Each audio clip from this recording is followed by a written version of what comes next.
Discriminant नंतर निश्चयकाची किंमत आपण काढलेलीच आहे. निश्चयकाची किंमत कशी काढायची पाहिलेलं आहे. आता क्रेमर्स मेथड शिकायची आहे. क्रेमर्स मेथड म्हणजे क्रेमर्स या गणित तज्ञाने तयार केलेली मेथड आहे. या मेथडमध्ये तुम्हाला सांगितलेलं आहे की कमी वेळेमध्ये सूत्राचा वापर करून कमी जागेमध्ये उत्तर आपल्याला x आणि y च्या किमती मिळणार आहे. त्यासाठी क्रेमर्स रूल म्हणजेच काय, ते कसे तयार झालेले आहे, ते सूत्र कसं तयार झाले ते पहिला पाहूया. मग आपण डायरेक्टली सूत्राचा वापर करून त्या गणित सोडवायचं आहे. चला, तर इथे दोन इक्वेशन दिलेले आहेत बघा. दोन इक्वेशन मध्ये इक्वेशन नंबर फर्स्ट आणि इक्वेशन नंबर सेकंड आपल्याला सोडवायचं आहे. x आणि y ची किमती काढायच्या आहे. x आणि y च्या किमती काढण्यापूर्वी तुम्हाला माहित आहे की दोन गट समान करायला पाहिजे. तर पहिला x ची व्हॅल्यू काढायची आहे, म्हणजे y चा गट समान करून घेऊया. y चा गट समान करून घेण्यासाठी आपल्याला b2 ने काय करायचं आहे, b1 ने मल्टिप्लाय करायचं आणि b1 ने काय करायचं आहे, b2 ला मल्टिप्लाय करायचं आहे. म्हणजे इक्वेशन नंबर फर्स्ट उतरून घेऊया आपण.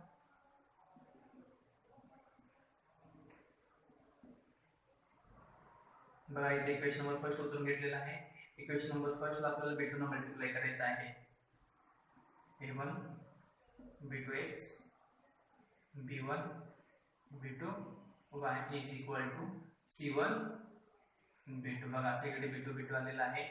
a1x आहे तसं आहे, फक्त b2 ऍड केलेला आहे. b1y आहे तसं फक्त b2 ऍड केलेलं आहे. c1 आहे तसं फक्त b2 ऍड केलेलं आहे. काय केलं ते लिहून घ्या इथं. मल्टिप्लाय बाय, कशाने मल्टिप्लाय केलेला आहे, बाय b2. इक्वेशन नंबर आपल्याला नवीन मिळालेला आहे. इक्वेशन नंबर किती मिळालेला आहे, थर्ड इक्वेशन तयार झालेलं आपलं हे. याच पद्धतीने इक्वेशन नंबर आपल्याला फोर्थ मिळवायचा आहे.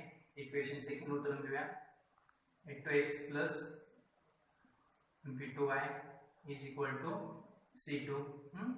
a2x plus b2y is equal to c2. या इक्वेशन आपल्याला कशाने मल्टिप्लाय करायचं आहे, b1 ने मल्टिप्लाय करायचं आहे. a2 b1x plus b2 b1y is equal to c2 b1. बघा a2x आहे तसं आहे, फक्त b1 ऍड केलेला आहे. प्लस आहे तसं आहे b2y आहे तसं आहे, फक्त b1 ऍड केलेला आहे. c2 आणि b1 घेतलेला आहे. कशाने मल्टिप्लाय केलं सांगा आपण, मल्टिप्लाय बाय b1 ने मल्टिप्लाय केलेलं आहे. आपल्याला नवीन इक्वेशन मिळालेलं आहे. We got new equation number 4. This is the equation number 4. तर यामध्ये दोन इक्वेशन आपल्याला मिळालेलं आहे. आता इक्वेशन नंबर थर्ड आणि फोर्थ आपण बघूया काय समान आहे, कुठले गट समान आहे यामध्ये. तर हा गट आपल्याला समान नसते, plus b1 b2y plus b2 b1y समान आहे गट. इथे b1 आहे, इथे पण b1 आहे, b2 आहे, इथे b2 आणि y आहे. तर इथे प्लस प्लस आहे, पण कॅन्सल होणार नाही. कॅन्सल करायसाठी आपल्याला याचं काय करायला पाहिजे, सबट्रॅक्शन करायला पाहिजे. मग सबट्रॅक्शन करूया. Subtract equation number third, equation number fourth equation number fourth from third. म्हणजे इक्वेशन नंबर 4 हे 3 मधून वजा करायचं आहे. म्हणजे क्रमांक इक्वेशन नंबर 3 पहिल्यांदा घ्यायचं, इक्वेशन नंबर 4 पहिल्यांदा घ्यायचं. 3 क्रमांक इक्वेशन काय बघा, a1 b2 x plus b1 b2y c1 b2. त्यानंतर इक्वेशन नंबर 4 चं काय आहे ते उतरून घ्यायचं खाली. a2 b1x plus b2 b1y is equal to c2 b1. बघा सगळे व्यवस्थित इक्वेशन तुम्ही घेतलं का परत चेक करूया आपण. a1 b2x plus b1 b2y c1 b2 b2 b1x plus b2 by1 b2 b1y c2 b1. Equation व्यवस्थित उतरून घेतलेले आहे. ऑलरेडी तर प्लस प्लस असणार आहे, इथे पण प्लस, इथे पण प्लस आहे, प्लस आहे इकडे सगळीकडे. प्लसचं काय होणार आहे, पुढे मायनस होणार आहे. प्लस मायनस, प्लसचं मायनस, कारण आपण इथे सबट्रॅक्शन केल्यामुळं चिन्ह काय होतात, चेंज होतात. प्लसचं काय झालेलं आहे, मायनस झालेलं आहे. आता सबट्रॅक्शन करून घेऊ आपण, आन्सर काय म्हणतात ते पाहूया आपण.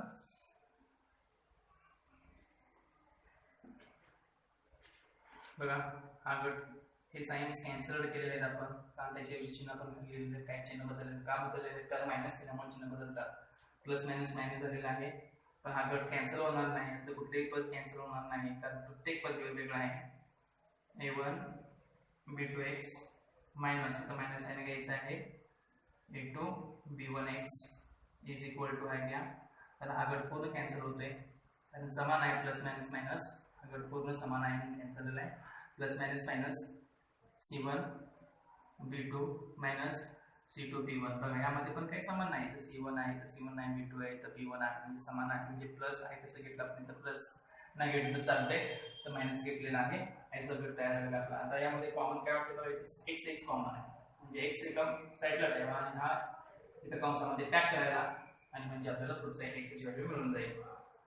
बघा काय कॉमन आहे, x कॉमन आहे म्हणजे a1 b2 minus a2 b1 एका बॉक्स मध्ये ठेवूया आपण, कारण हे समान आहे म्हणून एका बॉक्स मध्ये ठेवलं आणि x एकदाच बाहेर काढा, x काढलेला आहे is equal to c1 b2 minus c2 b1 आपण एका ठिकाणी घेतलेला आहे. आता x ची व्हॅल्यू आपल्याला मिळते बघा, x इथं आहे तर मल्टिप्लिकेशन आहे, इकडे गेलं काय होणार डिव्हायडेशन होणार आहे, न्यूमरेटरला ठेवायचं तसं c1 b2 c2 b1 upon a1 b2 minus a2 b1. आपल्याला x ची व्हॅल्यू पूर्णपणे मिळालेली आहे बघा, this is the solution of x, this is the value of x. Same जसे आपण x ची व्हॅल्यू काढलेली आहे तसंच आपल्याला y ची सुद्धा व्हॅल्यू काढायची आहे.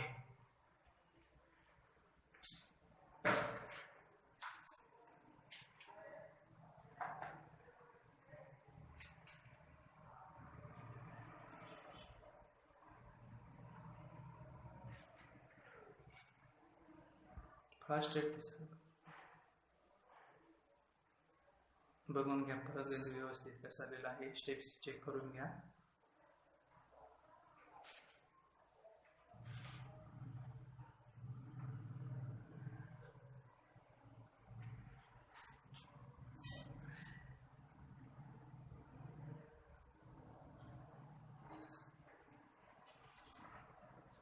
इथे आपल्याला x ची व्हॅल्यू मिळालेली आहे, आता y ची व्हॅल्यू आपण काढू. चला तर व्हॅल्यू ऑफ y ची आपल्याला फाइंड करायची आहे.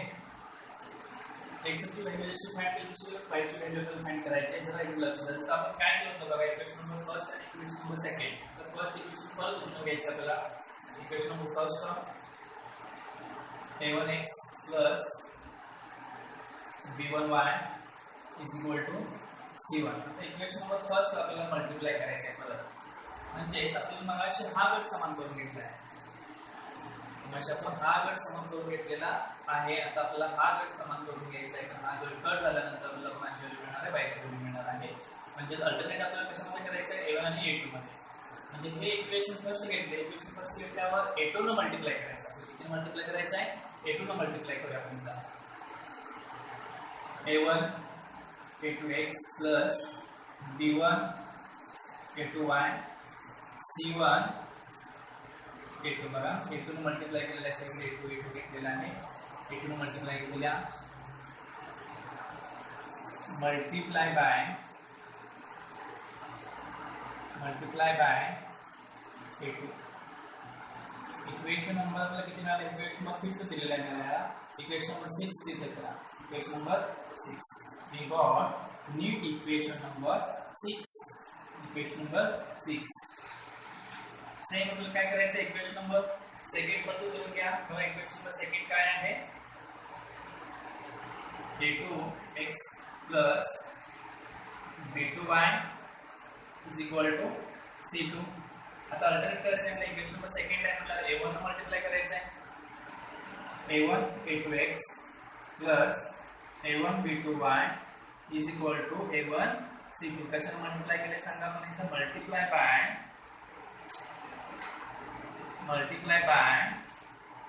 a1 कशाने मल्टिप्लाय केलेलं आहे बघा, मल्टिप्लाय बाय a1.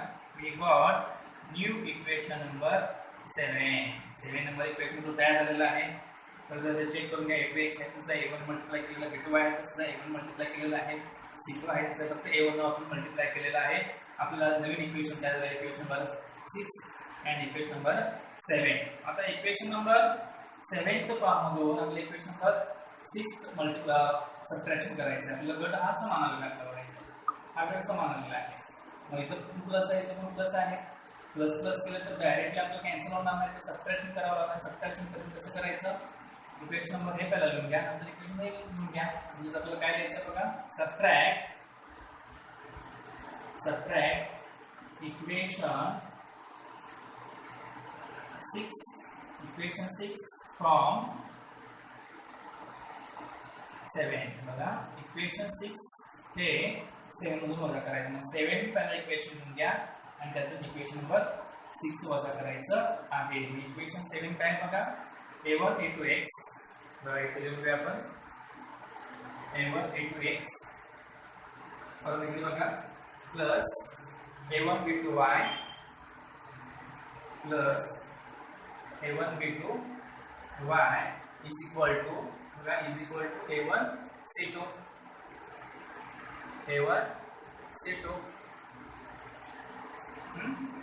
आता या ठिकाणी तो इक्वेशन घ्यायचं आहे. इक्वेशन नंबर 6 घ्या, a1 a2x plus b1 a2y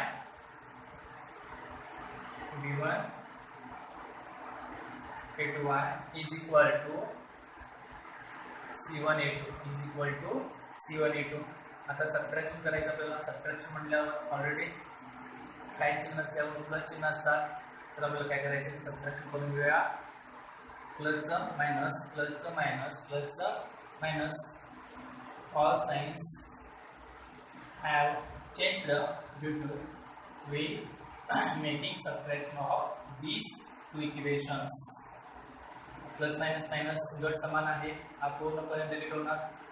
तर हा गट वेगळा आहे, तो लिहून घेऊया आपण. a1 b2y मायनस, तर हे चिन्ह बदललेलं आहे, minus b1 a2y is equal to a1 c2 minus c1 a2. बघा इथे पण काही समान नाही, त्यामुळे आपण काही कॉमन काढू शकत नाही, पण इथे y समान आहे. हा आपण कॉमन काढून घेऊया. y जर कॉमन काढलं तर आत कुठले राहणार बघा, पद टर्म्स राहणार a1 b2 minus b1 a2. ही पद आत मध्ये राहिलेली आहे आणि जे कॉमन काढणार आहे y दोन्ही पण एकदाच घ्यायचं. दोन y आहेत पण एकदाच कॉमन मध्ये घ्यायचं आहे. आणि इकडे काय बघा a1 c2 c1 a2 हे कॉमन राहिलेलं आहे.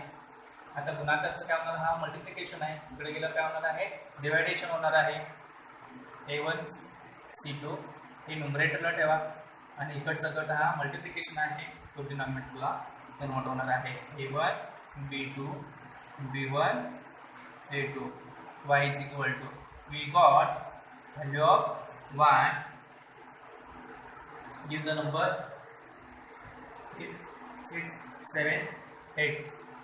बघा 8 नंबर मिळालेला आहे आपण याला, म्हणजे सेम आलेला आहे बघा, फक्त a1 b2 b1 a2 म्हणजे छेद हा समानच आहे, फक्त अंशामध्ये आपल्याला बदल झालेला आहे.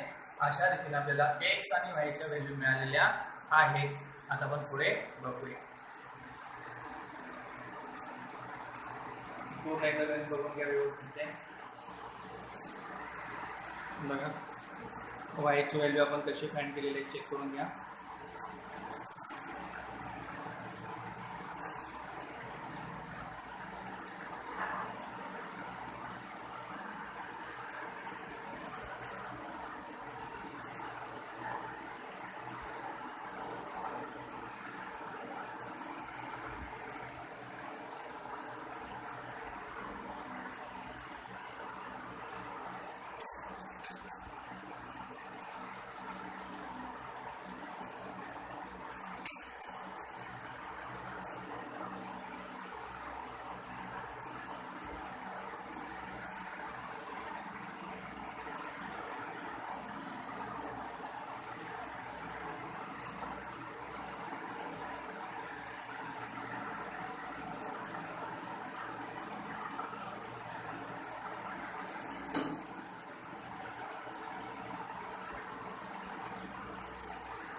चला आतापर्यंत आपण x आणि y च्या किमती काढलेल्या आहेत.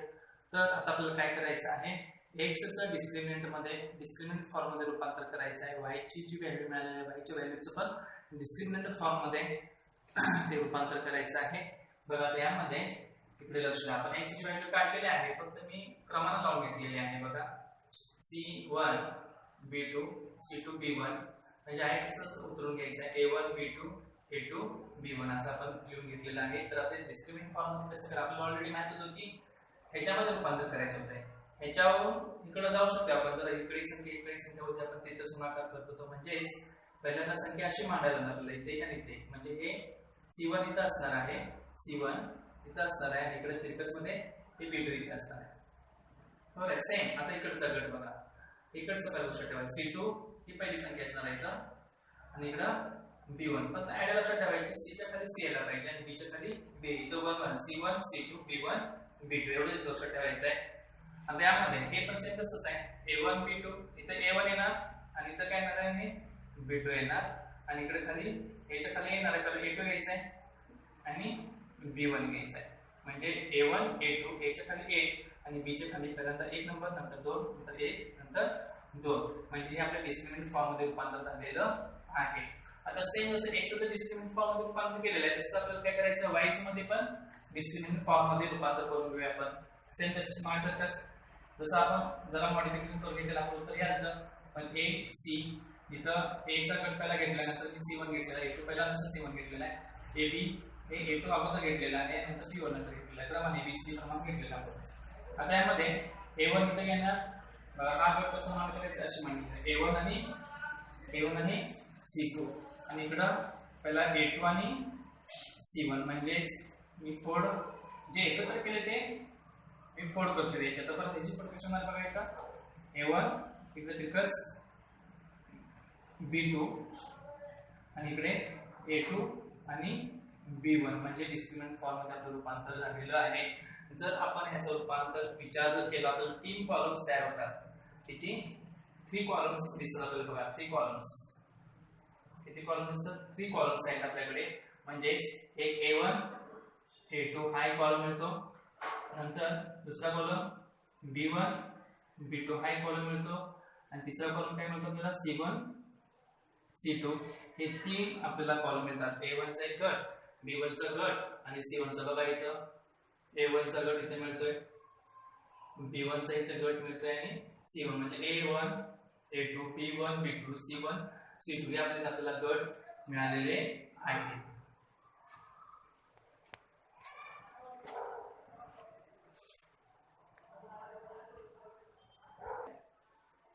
चला, तर इथपर्यंत तुम्हाला समजलं असेलच. 2-3 वेळा वाचा, बघा, लिहून घ्या, परत प्रयत्न करा, तर हे तुम्हाला सूत्र कसं तयार झालं हे कळणार आहे. तर आता पुढे बघूया यामध्ये.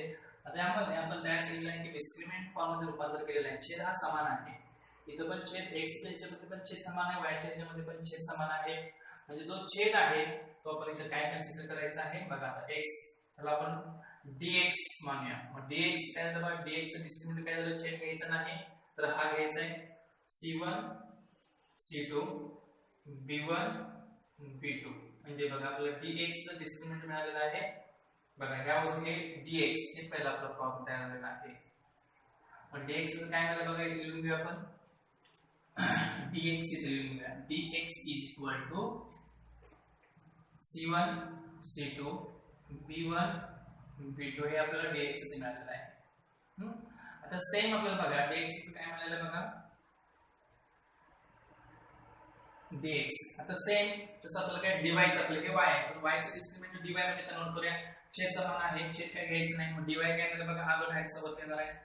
Discriminant of y is equal to d means discriminant a1 a2 c1 c2. हे झालं d चं. आता हे dx झालं dy. मग d म्हणजे काय, तर बघा d हे वरती घेतो मी पहिल्यांदा, d is equal to म्हणजे हा खालचा गट घ्यायचा आहे, d चा छेदस्थानी a1 a2 b1 b2. बघा हे तयार केलेलं सूत्र आहे, शॉर्टकट पद्धतीने केलेलं आहे, ते बघून घ्या तुम्ही. आता यामध्ये हे सूत्र आहे बघा, d dx आणि dy. एकदा अनेकदा बघून घ्या पूर्णपणे व्यवस्थित.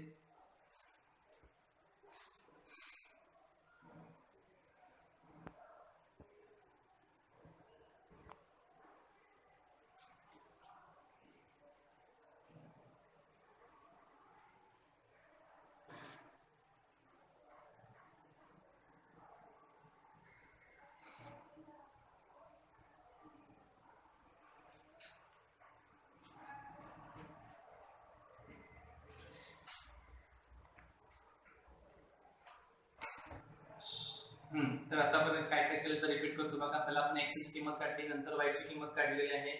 x ची किंमतीत मॉडिफिकेशन आपण केलेलं आहे, क्रमांक लावून घेतलेला आहे. त्याचं कशामध्ये कन्वर्ट केलं आपण, डिस्क्रिमिनंट मध्ये कन्वर्ट केलं. छेद घेतलेलं नाही त्यावर आपण dx बनवलेला आहे.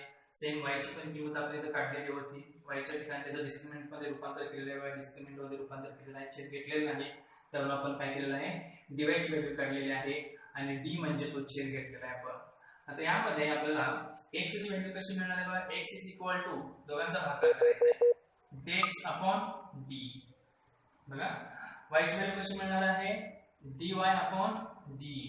हे पूर्णपणे त्यांनी जे क्रेमर्स गणितज्ञ होता त्यांनी तयार केलेले सूत्र आहे. हे सूत्र आहे तशी पाठ करायला होणार आहे. फक्त कसं तयार करायचं तुम्हाला मी सांगितलेलं आहे. x is equal to dx upon d, y is equal to dy upon d. ज्यावेळेस त्यांच्या किमती काढू त्यावेळेस तुम्हाला x ची किंमत मिळणार आहे, y ची किंमत. हे परत आपल्या सूत्रामध्ये संख्यामध्ये मांडून गणित कसं सोडवायचे तुम्हाला गणितामध्ये दिल्यानंतर तुम्हाला कळणार आहे. एक उदाहरण सोडवल्यानंतर हे तुम्हाला सूत्र लगेच पाठ होऊन जाईल. तर तुम्हाला आणखी एक शॉर्टकट सांगतो, हे सूत्र कसं तयार झालेलं आहे शॉर्टकट ह्या गटावरून. बघा आपल्याला 3 कॉलम्स आपले माहित होते, a1 a2. 3 कॉलम्स बघा आपले a1 a2 b1 b2 हा एक कॉलम आहे आणि c1 c2 हे तिसरा कॉलम झाला. तर आता शॉर्टकट मध्ये सांगतो बघा. 3 कॉलम्स आपल्याला माहित आहे, त्या 3 कॉलम्सवरून आपल्याला d ची किंमत काढायची. पहिला d म्हणजे हे दोघी जोडी पकडायची. बघा ही जोडी घेतली आपण, तर आपण त्याचं डिस्क्रिमिनंट काढू शकतो. बघा काय घ्यायचं, a1 a2 b1 b2 ही जोडी घेतली. तर dx काय करायचं, dx म्हणजे हे पहिला x पद असते, y पद असते आणि कॉन्स्टंट म्हणून घेतलेला आहे. तर dx घेत असताना ह्या दोन जोडी पकडायच्या. बघा कशा जोडी घेतलेल्या आहे, b1 b2 c1 c2. आणि dy चे डिस्क्रिमिनंट काढत असताना काय करायचं सांगा. dy चे डिस्क्रिमिनंट काढताना काय करायचं आहे, पहिली third number and fourth number म्हणजे हे डिलीट करायचं. म्हणजे पहिला d मध्ये हे दोन जोडी घेतल्या, dx मध्ये ह्या दोन जोडी घ्यायच्या आणि dy मध्ये हा आणि हा गट घ्यायचा. म्हणजे y चे पद डिलीट करायचं. हे ऍक्च्युअली x च असतं, हे y च असतं आणि हे कॉन्स्टंट मध्ये असतं. त्यामुळं हे y च dy मध्ये y चा गट घ्यायचा नाही तर हा गट घ्यायचा आहे, लक्षात ठेवा. तर आपला dy मध्ये आपण तयार करतो बघा. काय बघा आपलं dy चं a1 a2 c1 c2 आलेलं आपलं. तेच आपण घेऊया. काय बघा a1 a2 c1 c2 आणि दुसरं नेक्स्ट सूत्र आपल्याला माहिती आहे, x is equal to dx upon d and y is equal to dy upon d. इथं पूर्णपणे व्यवस्थित बघून घ्या. हेच आपल्याला सूत्र लक्षात ठेवायचं, एवढंच आपल्याला लक्षात ठेवायचं आहे, बाकीचं काय लक्षात ठेवायची गरज नाही. हे फक्त समजून घ्या, लक्षात ठेवायला राहू द्या, नाहीतर तरी पण चालेल. फक्त आपल्याला हा गट लक्षात ठेवायचा आहे. एवढं बघा शेवटच्या भागातला हा बघून घ्या व्यवस्थित सगळं.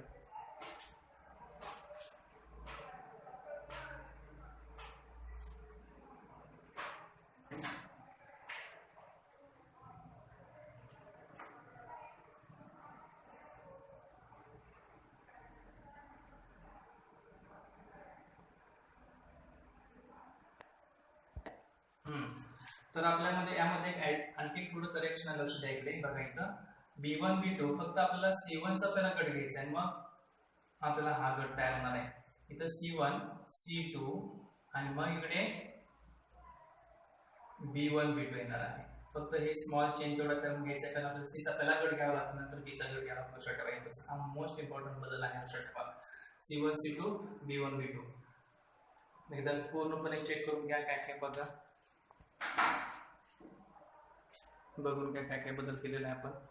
c1 c2 b1 b2 dx पूर्णपणे महत्वपूर्ण लक्षात ठेवा. dx चा गट महत्वपूर्ण आहे, तो लक्षात ठेवा.